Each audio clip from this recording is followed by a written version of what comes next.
Temporeggio, cerca un'idea, eccola, Marchisio, destra, secco. Gigi, cerchio! Ok. Giovane, Dimmi. tra un po' a letto perché io e il Gigi dobbiamo parlare. Però prima ho una sorpresa per te.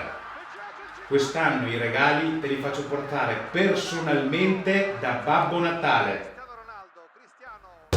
Eccolo!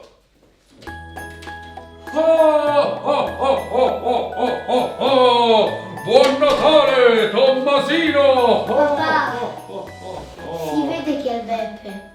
E dopo Babbo Natale non esiste. E tu come fai a sapere che non esiste? Siri, esiste Babbo Natale? No, Babbo Natale non esiste. Come non esiste? Io lo aspettavo sempre fin da quando ero piccolino. Jingle bells, jingle all the way. E la Befana? One horse open sleigh. Hey, jingle bells, jingle bells. Ragazzi, condividete questo video. Mettete mi piace alla pagina.